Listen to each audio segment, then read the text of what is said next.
শিবিরের যে বট আইডি সেটা থেকে আমি মেইনলি বেশি যে বাজে মন্তব্য সেটা দেখতে পাই। 50টা বেশি আইডি পাইছি যেগুলোতে ভিতরে ঢুকে দেখে যে আবিদ ভাইকে প্রমোট করা হচ্ছে। আইডির প্রোফাইলে হচ্ছে শিবিরের একটা লোগো দিয়ে দেওয়া হয়েছে যাতে এটা শিবির আইডি মনে হয়। কালকে এটা দেখলাম আইডির নাম হচ্ছে জামাত শিবির আইডির নাম, ভিতরে সব দেখি যে এটা ছাত্র দলের প্রমোশন ইয়াতে, আর হচ্ছে কমেন্টে গিয়ে গালাগালি করে। ভুইফুর নানা সংগঠন নানাভাবেই তাদের ভোকালের মাধ্যমেই শুধু কথা বলতে চায়। আমরা মনে করি ঢাকা বিশ্ববিদ্যালয়ের শিক্ষার্থীরা আগামী রাকসুতে যে আগামী 9 তারিখ যে রায় দিবে তার মাধ্যমেই প্রমাণিত হবে ঢাকা বিশ্ববিদ্যালয় ক্যাম্পাসের সবচাইতে জনপ্রিয় সংগঠন। শিবিরের কার্যক্রম বা ছাত্র দলের কার্যক্রম আপনি কিভাবে মূল্যায়ন করবেন? তো আমি সেখানে জাস্ট বলেছিলাম যে আসলে শিবিরের কার্যক্রম তো 5ই আগস্টের পর থেকে, 5ই আগস্টের পরে ছাত্র শিবিরের অনেক কার্যক্রম আছে জনকল্যাণমূলক, কিন্তু তারা 5ই আগস্টের আগে কিন্তু গুপ্ত ছিলেন। ছাত্র লীগের যে বিভিন্ন পোস্টেড নেতাও আমি দেখেছি, নৌকো নৌকো স্লোগান দেখেছি। এটা বলার পরে হচ্ছে বিভিন্ন বাজে বাজে কমেন্ট করছে। সাদিক কায়েম ভাই বলছে যে নারীদের নিরাপত্তা নিয়ে কথা, সেটা শেয়ার দিয়ে বলছি যে শিবিরের বট আইডি থেকেই তো বেশি গালাগাল আসে, সেখানেও অনেক বাজে বাজে মন্তব্য দেখেছি। আপনি লিগ্যাল অ্যাকশন নেন, আবার আমাদের হলে আমাদেরকে জানান কে, আমরা সেই ব্যবস্থা নেব। বাকের এসে বলবে তিনি সাইবার, তার প্যানেলের অনেকে সাইবার বুলিং শিকার। আমি এসে বলবো আমার জুমা, আমার প্রার্থী সাবিকুন নাথ তামান্না, আমার প্রার্থী উম্মে সালমা, আমার প্যানেলের, আমাদের প্যানেলের সবাই সাইবার বুলিং শিকার। উনি এসে আরেকটা বলবে, উনি এসে আরেকটা বলবে, প্রত্যেকে একে অপরের দিকে মানে অভিযোগ ছুড়ে দেয়। এই অভিযোগ ছুড়ে দিয়ে এই ধরনের কেস কখনো সলভ হবে না। একটা ন্যাশনাল বিল্ডিং এ কাজ করতে হলে সবাইকে মিলে একমত হইতে হবে, আমরা এটা বন্ধ করবো। যেসব আইডি গুলো অনলাইনে যারা হচ্ছে আমাদের লোগো ইউজ করছে, আমাদের নাম ইউজ করে আমাদের বিরুদ্ধে প্রপাগান্ডা চালাচ্ছে, আমরা শতাধিক আইডি পাইছি, এগুলোর বিরুদ্ধে আমরা লিগ্যাল অ্যাকশন নিয়েছি। আমার কাছে ছাত্র দলের ব্যাপারে মনে করেন 1000-এর বেশি কেস আছে গত 5 আগস্টের পর থেকে। চাঁদাবাজির কেস অভিযোগ শিবিরের ব্যাপারে পাবেন না, কারণ তারা ঠেকাবেন কেমনে? হ্যাঁ, আপনি একটা টিম ফর্ম করলেন, করে বললেন ঠিক আছে তোমরা 1000 আইডি খোলো, সবাই শিবিরের লোগো ইউজ করো, করে হচ্ছে এখন আমরা ছাত্র দলের পক্ষ থেকে টাকা দিলাম বা আমরা একটা আওয়ামী লীগের পক্ষ থেকে টাকা দিলাম, এরকম বিভিন্ন দলগুলো মিলে শিবিরের লোগো এবং প্ল্যাটফর্ম ইউজ করে ইয়া দরকার। বাইরে আমি কি বুঝি না কাউরে বাজে কাজ করলে আমার সংগঠনের ডিমেরিট হবে? আমি কি আমার লোকজন দিয়ে এটা করাবো? এটুকু সেন্স তো আমার আছে। আমি কি এতটুকু বোকা যে আমার এত ভালো কাজের বেসিসে সংগঠনের সারা দেশে এত ইতিবাচক কাজে এই কাজটা করলে যে ক্ষতি হয় এটা আমার সংগঠনের কর্মীরা জানে না, এটা কেন করবে? আমরা একটু যেতে চাই সাবিনা ইয়াসমিন আপনার কাছে। আপনি 471 জন ভিপি মোট প্রার্থী কেন্দ্রীয় ছাত্র সংসদে, সেখানে নারী মাত্র 62 জন, সংখ্যাটা একেবারেই কম। কেন আসলে নারী শিক্ষার্থীরা এই ডাকসু নির্বাচন করতে চাচ্ছে না? এক, আপনারা অভিযোগ করেছেন সাইবার বুলিং করা হচ্ছে। এই সাইবার বুলিং আসলে কে করছে? আপনার মনে হয় যে কোথা থেকে এগুলো হচ্ছে? হ্যালো, আমি Sabina Yasmin, DUCSU for change panel থেকে জিএস পদে লড়ছি।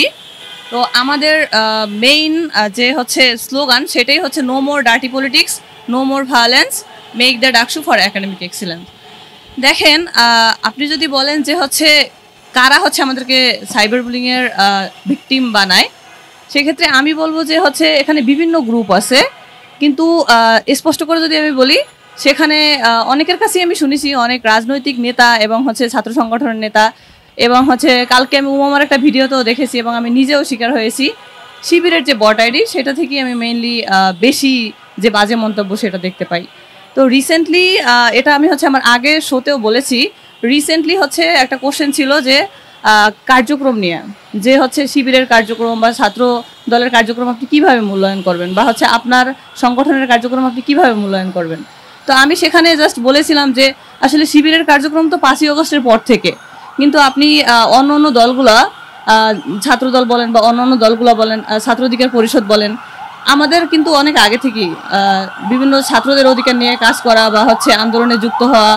তো সেই 2018 সাল থেকেই কিন্তু আমরা বিভিন্ন আন্দোলনের সাথে যুক্ত, কোটা সংস্কার আন্দোলন থেকে শুরু করে আপনার জুলাই আন্দোলন বলেন, পিএসসি সংস্কার আন্দোলন বলেন, সেটার সাথে যুক্ত। তো তারপর আমি বলেছি এই যে বললাম যে 5ই আগস্টের পরে ছাত্র শিবিরের অনেক কার্যক্রম আছে জনকল্যাণমূলক, কিন্তু তারা 5ই আগস্টের আগে কিন্তু গুপ্ত ছিলেন, এবং তাদের দেখা গেছে ছাত্র লীগের যে বিভিন্ন পোস্টেড নেতাও আমি দেখেছি, নৌকো নৌকো স্লোগান দেখেছি, তারা তাদের কার্যক্রম নাই। এইটা বলার পরে হচ্ছে বিভিন্ন বাজে বাজে কমেন্ট করছে। তারপর হচ্ছে সাদিক কায়েম ভাই বলছে যে নারীদের নিরাপত্তা নিয়ে কথা, সেখানে সেটা শেয়ার দিয়ে বলছি যে শিবিরের বট আইডি থেকেই তো বেশি গালাগাল আসে, সেখানেও অনেক বাজে বাজে মন্তব্য দেখেছি। তো এইটা হচ্ছে আমাদের নারীদের জন্য একটা থ্রেট বলা যেতে পারে। তো সেই জন্য আমি আসলে নেতৃত্বে আসার যে একটা চিন্তা সেটা অনেক আগে থেকেই করেছি, এবং 5ই আগস্টের পরে যে আমাদের আশা আকাঙ্ক্ষা ছিল যে নারীদের জন্য একটা উন্মুক্ত পরিবেশ থাকবে, যেখানে নারীরা স্বতঃস্ফূর্তভাবে ঘোরাঘুরি করবে এবং তারা তাদের হচ্ছে বাক স্বাধীনতা থাকবে, তারা তাদের মতো করে কথা বলতে পারবে, কিন্তু আমরা কিন্তু সেটা পাইনি। তো সেই জায়গা থেকেই আমার হচ্ছে এই সুপার 3-তে আসা এবং হচ্ছে নির্বাচন করা। এবং আমি আশা করব জুলাই আন্দোলনের পরে আপনি দেখবেন যে নারীদের এত বড় অবদান থাকা সত্ত্বেও আমরা কিন্তু ফ্রন্ট লাইনে দাঁড়িয়েই হচ্ছে নেতৃত্ব দিয়েছি। কিন্তু আমাদের যে এই যে সাইডলাইন করে দেওয়ার একটা টেন্ডেন্সি সেটা কিন্তু দেখা গেছে বিভিন্নভাবে, এবং স্বীকৃতিটা পর্যন্ত হচ্ছে আমাদের ওইভাবে করে দেওয়া হয় নাই। তো সেক্ষেত্রে আমি হচ্ছে চাই যে নারীরা এই বিষয়গুলো বিবেচনা করুক, এবং আমাদের হল যে কার্যক্রমগুলো আছে সেখানে দেখা যায় যে আমরা হচ্ছে নিজেদের হলে, যেমন ধরেন একটা ফার্স্ট ইয়ারের স্টুডেন্ট, সে একটা হলে অ্যাটাস্টেড থাকা সত্ত্বেও অনাবাসিক একটা স্টুডেন্ট হলে ঢুকতে পারে না, তাকে বিভিন্ন রকমের জটিল নিয়মকানুনের মধ্যে দিয়ে যেতে হয়, অফিস পর্যন্ত যেতে হয়, এবং হচ্ছে আমরা আমাদের অন্য অন্য যে হলগুলো আছে সেই হলগুলোতে প্রবেশ করতে পারি না। অন্য অন্য হলে আমাদের বান্ধবীরা থাকে, তারা অসুস্থ হয়, সেইখানে ঢুকতে পারি না। এরকম জটিল জটিল প্রশাসনের যে নিয়মকানুন সেইগুলো আমরা ভাঙতে চাই, এবং নারী সহ আমরা পুরুষদের নিয়েও কাজ করতে চাই। কিন্তু আমার মনে হয় এই সুপার 3-তে নারী প্রতিনিধিত্বটা খুবই দরকার, এবং আরও আমরা অনেক বিষয় নিয়ে কাজ করতে চাই। আপনি যদি এই নারীদের হলগুলোর দিকে তাকান, আরেকটা হচ্ছে আপনি বৈষম্য দেখতে পাবেন। এই যেমন ধরেন 5টা হল, নারীদের জন্য মাত্র 5টা হল নির্ধারণ করা হয়েছে, বরাদ্দ দেওয়া হয়েছে, যেটা আসলে স্টুডেন্টের সংখ্যার তুলনায় খুবই অপ্রতুল। এই যে আমরা হচ্ছে সিঙ্গেল বেড পাই না, দেখা যায় যে ডাবলিং করতে হয় আমাদেরকে, একটা ছোট বেডে 2 জনকে ঘুমাতে হয়, এবং একটা টেবিল হচ্ছে আমাদের 2 জনকে শেয়ার করতে হয়। ফরহাদ, আপনার কাছে আসতে চাই, সেটি হচ্ছে যে আপনারা বলেছেন যে আপনারা হচ্ছে ছাত্রদল হচ্ছে সেন্ট্রাল কমিটির পাশাপাশি, কেন্দ্রীয় যে ডাকসু সেটার পাশাপাশি তারা হচ্ছে হলগুলোতে প্যানেল দিয়েছে। ইসলামী ছাত্র শিবির কেন হলগুলোতে প্যানেল দিল না? ইসলামী ছাত্র শিবির কি জনবলের অভাব আছে, এই জন্য কি তারা প্যানেল দেয়নি হলগুলোতে? উত্তর খুবই সিম্পল। হলের ছাত্ররা যদি কেমন থাকবে কেমন থাকবে না এটার ফরম্যাট নিয়ে আমরা একটা প্রস্তাবনা দিয়েছিলাম বিশ্ববিদ্যালয়কে, যে সবাইকে কিছু ফর্মুলা প্রপোজ করে কোয়েশ্চেনিয়ার ইমেল করেন একাডেমিক ইমেলে, তারা ইয়েস নো বা মতামতের ভিত্তিতে যে মতামত দেবে সেটা অটো ক্যালকুলেট হবে, সেটা আমাদেরকে সাজেস্ট করেন। সেই পলিসি যদি এটা রেফার করে যে হলে কমিটি দেওয়া যাবে তাহলে আমরা সেদিকে আগাবো, আর যদি দেওয়া যাবে না কী কী কর্মসূচি করা যাবে তাহলে সেদিকে আগাবো। আমাদের কথা শুনে নাই, বরং কোনো এখানে ছাত্রদল শিক্ষার্থীরা যাই মনে করুক না কেন আমরা হল কমিটি চালিয়ে যাব ঘোষণা দিছে, এবং হলের প্যানেল দিছে। আমরা যেহেতু হলের রাজনীতির ফরম্যাটটা কেমন হবে এটা নিয়ে কনফিউজ, ইউনিভার্সিটির সিদ্ধান্ত দিতে পারে নাই, আমাদের প্রস্তাবনাটা শুনে নাই, আমরাও কনফিউজড হওয়াতে আমরা হলে সরাসরি প্যানেলে জানাই। আমাদের যারা অ্যাক্টিভিস্ট আমরা সমর্থন দিয়ে তারা প্রার্থী হিসেবে দাঁড়িয়েছে, আমরা হলে হলে গিয়ে অ্যানাউন্স করছি তারা আমাদের প্রার্থী। হিরন আরও মিনারেল ওয়াটার মাত্র 50 পয়সায় প্রতি লিটার।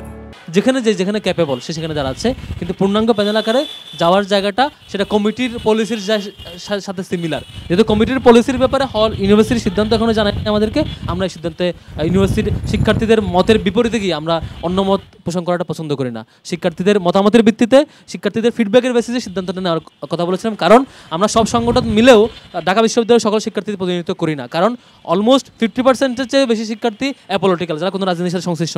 তাদেরকে তো একটা ইমেল করতে হবে, তাদেরকে একটা ফিডব্যাক নিতে হবে, তাদের ফিডব্যাকটা ক্যালকুলেট করে যে সিদ্ধান্ত আসা দরকার সেই সিদ্ধান্ত আসা দরকার বলে আমরা মনে করি, সেজন্য আমরা হল প্যানেলে যাইনি। ফরহাদ, সাবিনা ইয়াসমিন একটা অভিযোগ নিয়ে আসছেন, সেটি হচ্ছে যে মেয়েদেরকে যে সাইবার বুলিং করা হচ্ছে, সেই সাইবার বুলিং বেশিরভাগ বট আইডি থেকে হচ্ছে, এবং সেই বট আইডির অভিযোগটা হচ্ছে আপনাদের দিকে, এটা কি আসলে সত্য কিনা যে আপনাদের? হ্যালো, যদি সুস্পষ্ট অভিযোগ করে তাহলে তো ভালো, যে সুস্পষ্ট অভিযোগ থাকলে সেই অভিযোগ আমরা ডিল করব, আপনি লিগ্যাল অ্যাকশন নেন, আবার আমাদের হলে আমাদেরকে জানান কে, আমরা সেই ব্যবস্থা নেব। কিন্তু দুঃখজনক হচ্ছে এই ইস্যুটা যখনই আসে, ধরেন যে ইস্যুটা আনছেন, বাকের এসে বলবে তিনি সাইবার, তার প্যানেলের অনেকে সাইবার বুলিংয়ের শিকার, আমি এসে বলবো আমার জুমা, আমার প্রার্থী সাবিকুন নাহার তামান্না, আমার প্রার্থী উম্মে সালমা, আমাদের প্যানেলের সবাই সাইবার বুলিংয়ের শিকার, উনি এসে আরেকটা বলবে, উনি এসে আরেকটা বলবে, প্রত্যেকে একে অপরের দিকে মানে অভিযোগ ছুড়ে দেয়। এই অভিযোগ ছুড়ে দিয়ে এই ধরনের কেস কখনো সলভ হবে না। একটা ন্যাশনাল বিল্ডিংয়ে কাজ করতে হলে সবাইকে মিলে একমত হইতে হবে, আমরা এটা বন্ধ করবো। কিন্তু ক্যাম্পাসে যেটা দেখেছি আমরা ভেরি যে হচ্ছে গতকালকেও আমি প্রায় 50টার বেশি আইডিয়া পাইছি, যেগুলোতে ভিতরে ঢুকে দেখে যে আবিদ ভাইকে প্রমোট করা হচ্ছে, ভিতরে ঢুকে দেখে যে ওদের প্রোফাইলে যে হামিমকে আইডির প্রোফাইলে হচ্ছে শিবিরের একটা লোগো দিয়ে দেওয়া হয়েছে, যাতে এটা শিবির আইডি মনে হয়। কালকে এটা দেখলাম আইডির নাম হচ্ছে জামাত শিবির, আইডির নাম, ভিতরে সব দেখি যে এটা ছাত্র দলের প্রমোশন ইয়াতে, আর হচ্ছে কমেন্টে গিয়ে গালাগালি করে। আমরা 1 মাস আগে, আরো 2 মাস আগে কেন্দ্রতে নোটিশ দেই একটা ইমেল দিয়ে, যে হচ্ছে প্রচার করছে তাদের ব্যাপারে আমাদেরকে তথ্য দেন।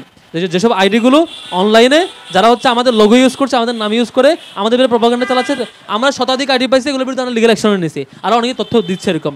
মানে শিবিরকে যখন আপনি চাঁদাবাজির অভিযোগ দিবেন, আমার কাছে ছাত্রদলের ব্যাপারে মনে করেন হাজারের বেশি কেস আছে গত 5 আগস্টের পর থেকে। হয় এটা চাঁদাবাজির, হয় খুনাখুনির, হয় ধর্ষণের, হয় মারামারির, হয় মানে বোমাবাজি, ককটেল বিস্ফোরণ, হয় কমিটির না মানা। এরকম যখন রেপের কেস, ধর্ষণের কেস, চাঁদাবাজির কেস অভিযোগ শিবিরের ব্যাপারে পাবেন না। তখন তারা ঠেকাবেন কেমনে? হ্যাঁ, আপনি একটা টিম ফর্ম করলেন, করে বললেন ঠিক আছে তোমরা 1000 আইডি খোলো, সবাই শিবিরের লোগো ইউজ করো, করে হচ্ছে এখন আমরা ছাত্র দলের পক্ষ থেকে টাকা দিলাম, বা আমরা একটা আওয়ামী লীগের পক্ষ থেকে টাকা দিলাম, এরকম বিভিন্ন দলগুলো মিলে শিবিরের লোগো এবং প্ল্যাটফর্ম ইউজ করে ইয়া দরকার। বাইরে আমি কি বুঝি না কাউরে বাজে কাজ করলে আমার সংগঠনের ডিমেরিট হবে? আমি কি আমার লোকজন দিয়ে এটা করাবো? এটুকু সেন্স তো আমার আছে। আমি কি এতটুকু বোকা যে আমার এত ভালো কাজের বেসিসে সংগঠনের সারা দেশে এত ইতিবাচক কাজে এই কাজটা করলে যে ক্ষতি হয়, এটা আমার সংগঠনের কর্মীরা জানে না? এটা কেন করবে? এটা সিম্পল জিনিস। মায়াদ, আপনার কাছে যেতে চাই, আপনাদের বিরুদ্ধে অভিযোগ আসছে আপনারা হচ্ছে নির্বাচনের আচরণবিধি লঙ্ঘন করেছেন। আপনারাই আবার নির্বাচন কমিশনের কাছে অভিযোগ দিয়েছেন যে প্রশাসন হচ্ছে পক্ষপাতমূলক আচরণ করছে এবং কেউ আচরণবিধি লঙ্ঘন করছে, কিন্তু আপনারা ব্যবস্থা নিচ্ছেন না। অভিযোগ তীরটা হচ্ছে আপনাদের দিকে, কি বলবেন? ধন্যবাদ নিউজ 24-কে। আসলে নির্বাচনের মধ্যে একটা বড় কর্মযজ্ঞে নানাভাবেই নানা সমস্যার সৃষ্টি হতে পারে, এবং আমরা যারা জাতীয়তাবাদী ছাত্র দলের প্যানেল থেকে নির্বাচন করছি তারা আমাদের সর্বোচ্চ নিয়মের মধ্যে থেকেই আমাদের কার্যক্রম এগিয়ে নেওয়ার চেষ্টা করছি, এবং আমাদের দ্বারা যে ধরনের আচরণবিধি ভঙ্গ হওয়ার অভিযোগ উঠার মাত্রই আমাদের প্রার্থীরা নিজ জায়গা থেকে তা সংশোধনের চেষ্টা করেছেন। আপনি যদি বলেন যে নির্বাচনের যাত্রা শুরু হওয়ার পর থেকে যে আচরণবিধি লঙ্ঘন, তারও আগ থেকেই কিন্তু নানা ধরনের সমস্যা বিশ্ববিদ্যালয় প্রশাসনের দিক থেকে আসছে, যার কারণে বিশ্ববিদ্যালয় প্রশাসনকে আমরা পক্ষপাতমূলক আচরণের অভিযোগ তুলেছি তাদের বিরুদ্ধে। শুধু আমরা নই, আমাদের বাইরেও কিন্তু আরও অনেক প্যানেল থেকে, অনেক ব্যক্তির জায়গা থেকে, শুধু ব্যক্তি না, অনেক স্বতন্ত্র প্রার্থীরাও কিন্তু আচরণবিধি লঙ্ঘন করেছেন।